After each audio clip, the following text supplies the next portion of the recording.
He's Secretary General of NATO and doing a fantastic job. Everybody, every report I've gotten is what a great job he did, and I'm not at all surprised when I hear it. We had to support him, and we supported him as soon as I heard the name.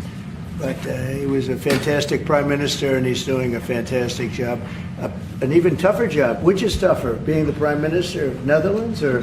This job is quite tough. I would think this is a little but Dutch politics is also brutal. So. Yeah, but this is pretty tough. But you're doing good.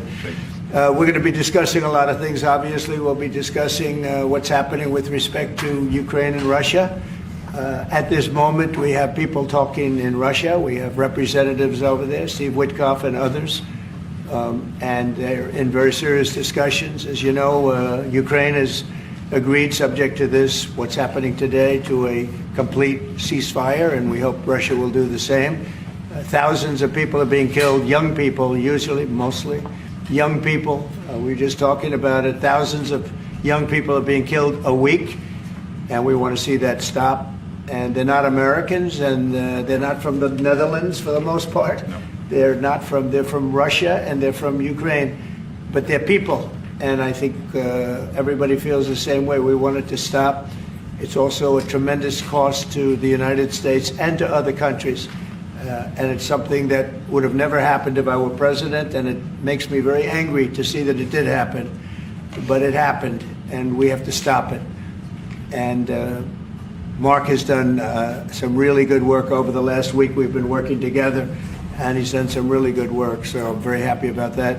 We'll also be talking about trade and various other things, and I think we'll have a very, very strong day. We're going to have lunch afterwards, that'll go, and then we'll see you all later. But Mark, would you like to say something? Yeah, first of all, thank you so much, Mr. President, dear Donald, again for hosting me, and but also for taking time in Florida.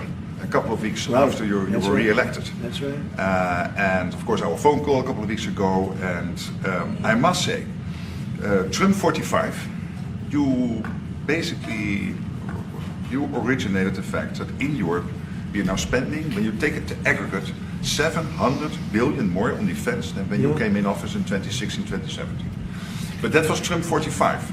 But when you look at Trump 47, it'll be hard to tell. What happened the last couple of weeks is really staggering. The Europeans committing to a package of 800 billion defense spending. The Germans now, potentially up to $500 billion extra in defense spending. And then of course you had Keir Starmer here, the British Prime Minister, and others, all committing to much higher defense spending. We're not there, we need to do more, but I really want to work together with you in a run-up to the The Hague Summit to make sure that we will have a NATO which is really reinvigorated under your leadership, and we are getting there. We also discuss defense production, because we need to produce more weaponry. We are not doing enough. Not in the US, not in Europe, and we are lacking behind when you compare to the Russians and the Chinese. And you have a huge defense industrial base. Europeans buying 4 times more here than the other way around, which is good because you have a strong defense industry, but we need to do more there to make sure that we ramp up the production and kill the red tape. So I would love to work with you on that. And finally, Ukraine. You broke the deadlock. As you said, all the killing, the young people dying, cities getting destroyed. The fact that you did that you started the dialogue with the Russians, and the successful talks in Saudi Arabia now with the Ukrainians. I really want to commend you for this. So, The Hague is my hometown. I love to host you there in the summer and work together to make sure that will be a splash, a real success, projecting American power on the world stage. What Mark is saying is when I first went to NATO, my first meeting, I noticed that very few people were paying. And if they were, they weren't paying their fair share. There were only 7 countries that were paying what they were supposed to be paying, which was... Yeah, it's even worse. Could be even worse. But there were just very few countries that were paying, and even the paying, it was at 2%, which is too low. It should be higher. It should be quite a bit higher. But you had Poland, and I remember Poland was actually paying a little bit more than they were supposed to, which I was very impressed with. And they've been actually terrific, and some of the others. But most of them weren't paying, or they were paying very little. And I didn't think it was appropriate to bring it up there, but I said it's going to be brought up at my next meeting. And my next meeting, the first meeting, I want to give them a little break. The second meeting, it began, and I was able to You get raise hundreds of billions of dollars. I just said, we're not going to be involved with you if you're not going to pay. And the money started pouring in, and NATO became much stronger because of my actions and working along with a lot of people, including Mark. But they would not pay for other presidents, and I don't think other presidents even knew that they weren't paid. I asked, first question, has everybody paid up? And literally, I mean, they told me 7. You could be right, it could be 3, but that makes it even worse. But they just weren't paying. And I said, no, I won't protect if you're not paying. If you're delinquent or if the money isn't paid, why would we do that? And as soon as I said that, I got a little hit from the press because they said, oh, gee, that's not very nice. But if you said the other, nobody would have paid. And the money started coming in by the billions. And, hundreds of billions of dollars flowed into NATO, and NATO became strong. Yeah. And you remember that. Your predecessor, who I thought was a very good man. Absolutely. Actually. Yes, Stoltenberg. He sends his best Yeah, greetings. he was terrific. Stoltenberg, Secretary General. Great And man. he made the statement that when Trump came in, the money started coming in like we never saw before. Hundreds of billions, actually probably close to $600 billion came in. And NATO became strong from that standpoint. And now we have to use it wisely, and we have to get this war over with, and you'll be back to a normal, much more normal life.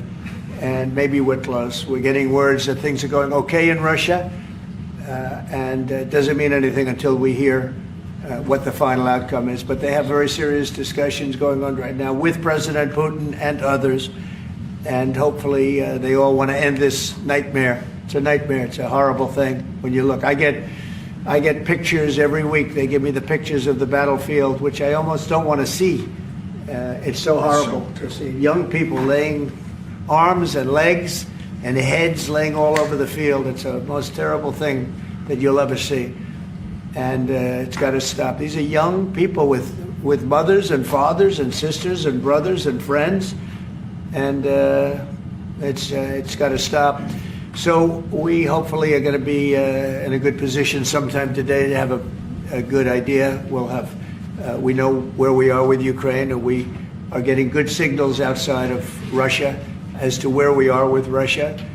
And hopefully they'll do the right thing. It's really humanity. We're talking about humanity. We're not talking about the money. But then you add the money to it, and hundreds of billions of dollars is being spent and really wasted so unnecessarily. It should have never happened.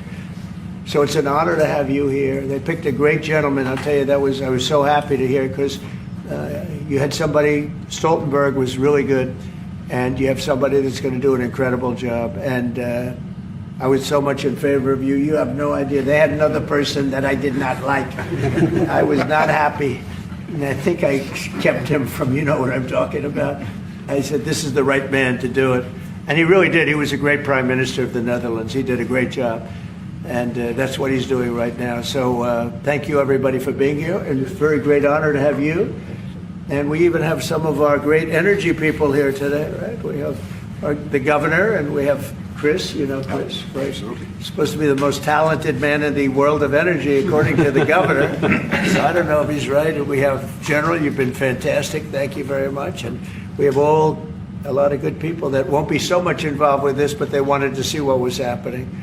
It's become a little bit of a show, but they wanted to see what was happening, and I think a lot of good things are happening. So with that, if anybody would have a question. Mr. President, on Russia. Please, go ahead. Sorry. Steve Witkoff's trip to Moscow, you spoke about it.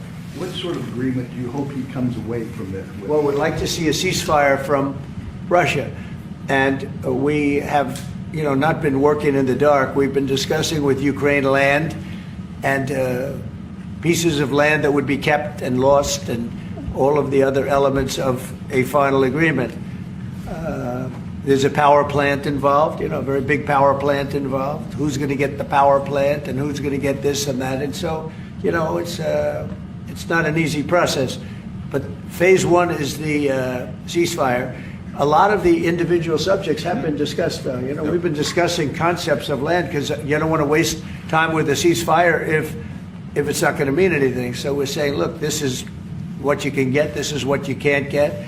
They discussed NATO and being in NATO, and everybody knows what the answer to that is. They've known that answer for 40 years, in all fairness. a lot of the details of a final agreement have actually been discussed. Now we're going to see whether or not Russia's there, and if they're not, it'll be a very disappointing moment for the world. Yeah. Vladimir Putin just said he is open to a ceasefire, but he does still have some concerns. He suggested that you two should speak directly. Do you have plans to speak to him soon? If Well, I so, would, when? Are yeah. you confident you can get this across the table? Sure. He did say that today. It was a very promising statement because other people are saying different things, and you don't know if they have anything to really, if they have any meaning, or I don't know. I think some of them were making statements. I don't think they have anything to do with it. No, he put out a very promising statement, but it wasn't complete. And yeah, I'd love to meet with him or talk to him. But we have to get it over with fast. You know, every day people are being killed. It's not like, as we sit here, 2 people will be killed. Think of it. 2 people are going to be killed during this little period of time.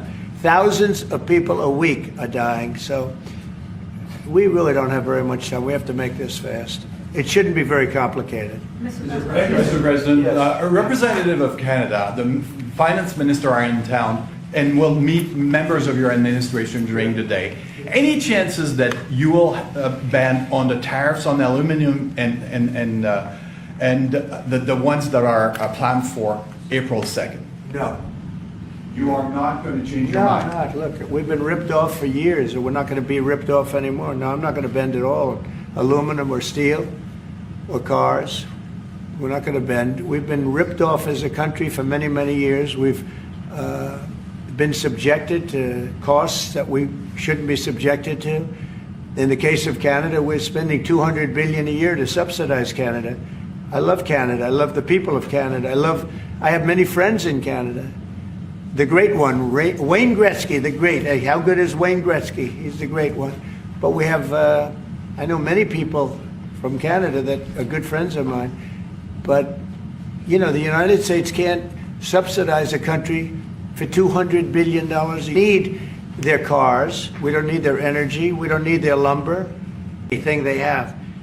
As a state, it would be one of the great states anyway. This would be the most incredible country visually. If you look at a map, they drew an artificial line right through it between Canada and the U.S. Just a straight artificial line. Somebody did it a long time ago, many, many decades ago, and makes no sense. It's so perfect as a great and cherished state. Keeping "O Canada," the national anthem. I love it. I think it's great. Keep it. But it'll be for the state, one of our greatest states. Maybe our greatest state. But why should we subsidize another country for $200 billion? It costs us $200 billion a year. And again, we don't need their lumber.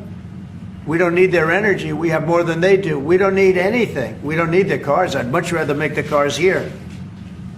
And there's not a thing that we need. Now, there'll be a little disruption, but it won't be very long. But they need us. We really don't need them. And we have to do this. I'm sorry. We have to do this. Yes. Mr. President, Yeah. you have made it very clear that NATO needs to step up, although great progress has been made in the first mandate. How do you envision this new transatlantic? Are you talking about NATO stepping up? Yes. Well, NATO is stepping up How through do you this envision man. This man is a man that only knows how to step up. And we have the same goal in mind. We want the war ended. And he's doing his job. He only knows how to do a good job. That's one thing. That's why I fought for him to get that job. Because they had some other candidates that I'll tell you would not have done a very good job. I need this part of the move for my family. So we'll get you a clip. We're going to get him a clip of that little last statement. The rest of the statements he doesn't care about. Sir, how does this new transatlantic cooperation, how do you envision it? Well, What we does have, it look that's like? one thing. I mean, you know, we're on the other side of the ocean. And they're right there. And yet we're in for $350 billion because of Biden. And they're in for $100 billion. So it's a big difference. And it's unfair. And I said, you have to equalize. They should equalize. They should have. It should have never happened where Biden just gave this money away. Now, as you know, we have an agreement with Ukraine on the rare earths and other things, and that'll get us something back, a lot back. It'll get us our money back. We're not doing it for that, though. I'm just doing this to get the war stopped. I'm doing it really to save lives, but at the same time, we were treated very unfairly, as we